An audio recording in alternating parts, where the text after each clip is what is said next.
Apa jadinya kalau seorang wanita sendirian harus berhadapan dengan 5 pria berseragam ormas di pinggir jalan?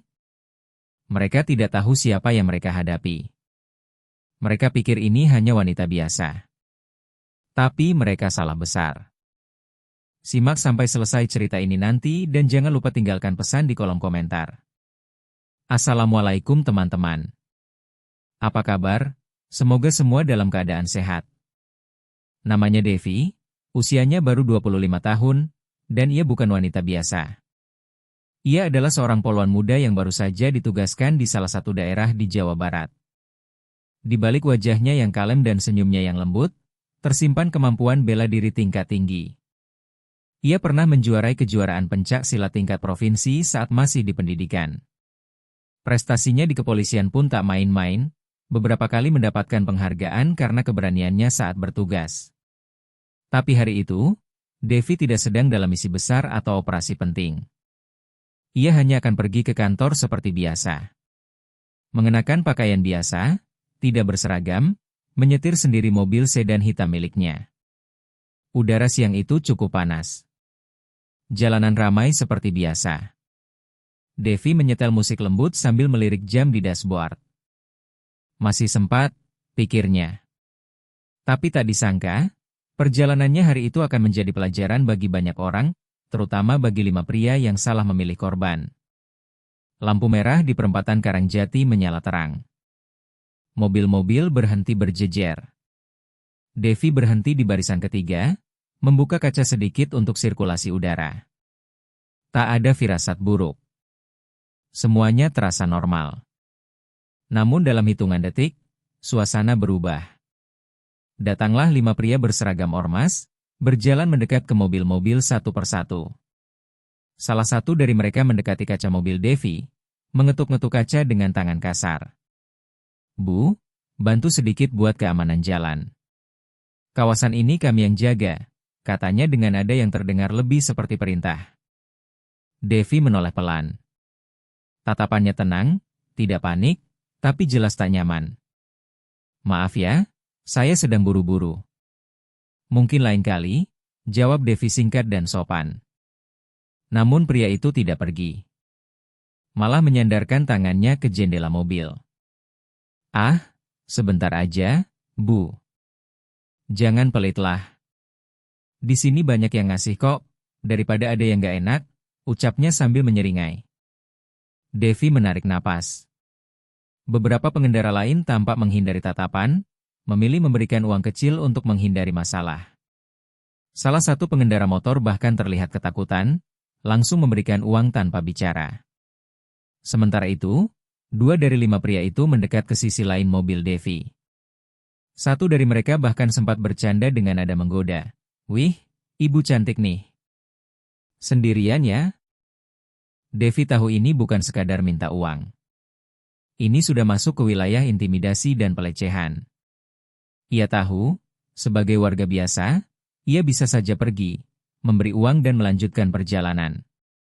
Tapi instingnya sebagai penegak hukum tak bisa diam saja. Dalam hitungan detik, wajahnya yang semula lembut berubah serius. Tangannya bergerak membuka pintu mobil. "Kalau kalian memang ormas resmi, saya mau tahu kalian dari mana. Surat tugas kalian mana? Siapa yang izinkan kalian minta-minta di jalan umum kayak begini?" tanyanya tegas sambil berdiri tegak di hadapan mereka. Para pria itu langsung terpancing emosinya. Salah satu yang berdiri paling depan maju mendekat, menatap Devi dengan sinis. "Ngapain lo nanya-nanya? Lo siapa? Mau sok jagoan?"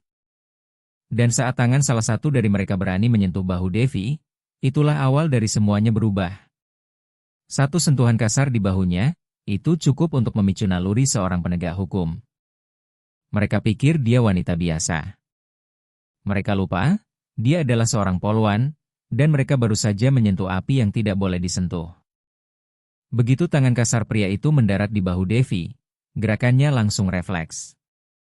Dengan cepat, Devi menangkap pergelangan tangan pria itu, memelintir ke belakang dan menjatuhkannya dengan teknik kuncian. Tubuh pria itu terbanting keras ke aspal. Suara "duk" mengejutkan para pengendara di sekitar. "Ah, ah, ah." Sakit. Lepasin, teriak pria itu sambil meringis. 4 orang lainnya langsung terkejut. Mereka tidak menyangka wanita yang mereka kira lemah itu bisa menjatuhkan temannya dalam satu gerakan. Satu dari mereka mencoba menyerang dari belakang. Devi berbalik cepat, menghindar dan menyapu kaki pria itu, membuatnya jatuh tersungkur. Lalu, dengan sigap, menahan lehernya menggunakan lutut, sambil memperingatkan yang lain. Aku sudah bilang baik-baik tadi. Sekarang kalian semua akan berurusan dengan hukum. Namun, 2 pria lainnya tampaknya sudah terbakar amarah. Salah satu dari mereka mengayunkan pukulan lurus ke arah Devi. Tapi Devi bergerak lebih cepat, menangkis pukulan itu dan memutar lengan penyerangnya, hingga terdengar bunyi krek kecil. Aarg! Tanganku! Jeritnya sambil terhuyung.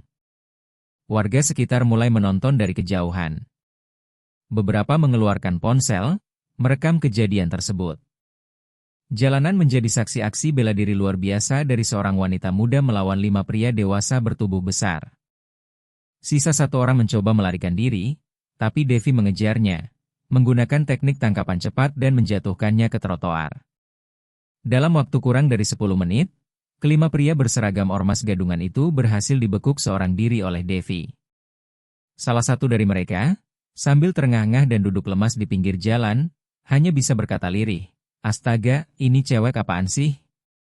Devi berdiri di tengah mereka semua yang terkapar, rambutnya sedikit berantakan, wajahnya tetap tenang, dan hanya sedikit debu di pakaian. Dengan napas stabil, ia mengeluarkan ponsel dan menghubungi kantor polisi terdekat. Saya Polwan Devi, terjadi tindak pemalakan dan intimidasi oleh sekelompok orang berseragam ormas. Saya sudah amankan mereka. Tolong segera kirim bantuan ke Simpang Karangjati. Beberapa warga mendekat, ada yang bertepuk tangan pelan, ada yang mengangguk salut. Mereka tak menyangka bahwa wanita yang tadi mereka lihat hanya duduk di balik kemudi mobil, ternyata menyimpan keberanian dan kekuatan luar biasa. Seorang ibu-ibu yang tadi memberikan uang kepada para ormas itu bahkan mendekat dan berkata pelan, "Makasih, Bu, kami sering takut tapi nggak bisa berbuat apa-apa." Devi hanya mengangguk. Hatinya terenyuh, tapi ia tahu tugasnya belum selesai. Dia bukan hanya ingin menangkap, tapi juga menghentikan kebiasaan buruk yang meresahkan warga. Kami cuma pengangguran, Bu. Kami nggak tahu lagi harus ngapain, tapi kami salah, kami ngaku salah. Setelah kelima pria itu diamankan ke kantor polisi, Devi ikut mendampingi proses interogasi awal. Mereka terlihat babak belur, duduk di ruang tunggu dengan wajah lemas dan baju lusuh. Meski tadi agresif, sekarang sorot mata mereka berbeda. Tak ada lagi arogansi. Hanya rasa lelah dan ketakutan. Di ruang interogasi, satu persatu mulai dimintai keterangan. Awalnya mereka mengaku dari ormas tertentu, namun saat petugas meminta identitas resmi dan surat tugas, mereka semua tak bisa menunjukkan apapun. Semua simbol di seragam mereka hanyalah tempelan buatan sendiri. Akhirnya, salah satu dari mereka, pria berkumis yang pertama kali mendekati mobil Devi, mulai membuka suara. Maaf, Bu, kami sebenarnya nggak dari ormas resmi. Kami cuma ngikutin gaya ormas karena ya, itu yang bikin orang takut dan mau ngasih uang. Ia menghela napas panjang, menunduk. Saya dulunya sopir truk, Bu. Tapi udah setahun ini nganggur. Istri ninggalin. Anak saya 2. Sekarang tinggal sama neneknya. Saya malu, Bu, tapi saya nggak tahu harus gimana. Devi yang duduk di balik kaca ruang observasi terdiam. Ia melihat jelas, pria ini bukan hanya pelaku, tapi orang yang tersesat karena tekanan hidup. Pelaku lain pun akhirnya ikut bicara. Ada yang dulunya tukang bangunan, satpam proyek, bahkan satu yang baru keluar dari penjara karena kasus pencurian kecil. Awalnya cuma coba-coba, Bu, tapi lama-lama keterusan. Apalagi pas lihat orang-orang takut dan langsung ngasih uang. Rasanya gampang banget dapetin duit, Bu. Salah satu dari mereka, yang tangannya tadi hampir patah, bahkan sempat menangis saat menyebut anaknya yang belum bisa masuk sekolah karena tak ada biaya.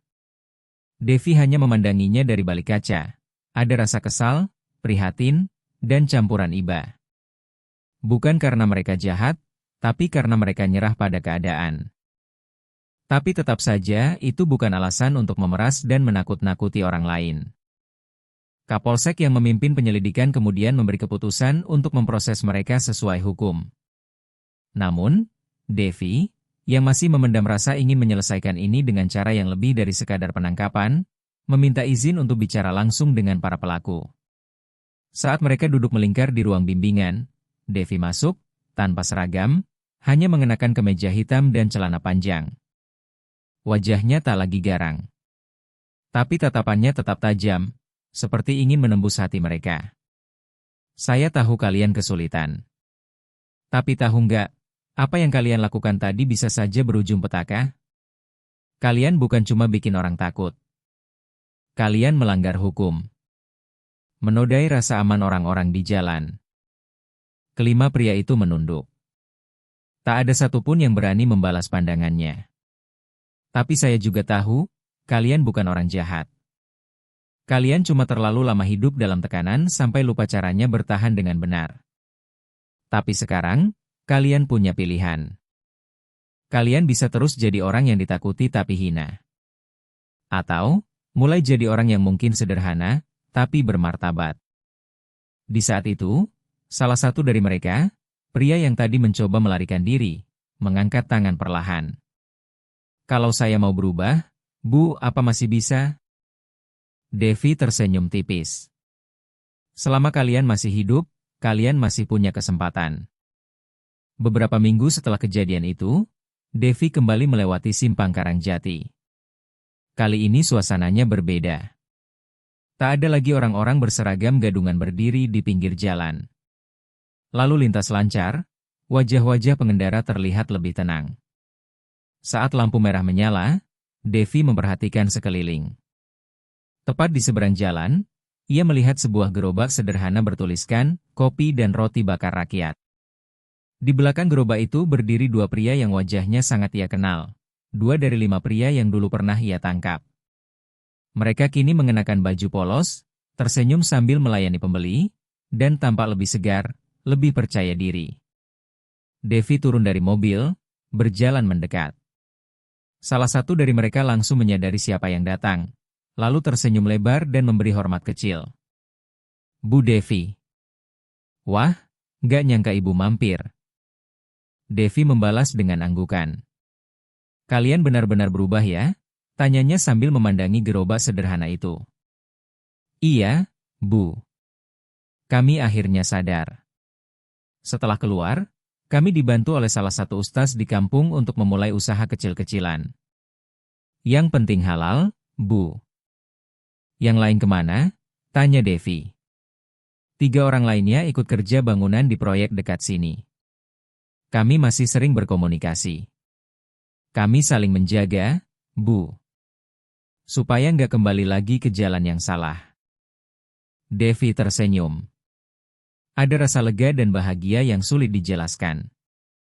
Ia tahu, perjuangan tidak selesai hanya dengan menangkap pelaku. Tapi membuat mereka sadar, itulah kemenangan yang sesungguhnya. Karena hukum bukan hanya soal menghukum.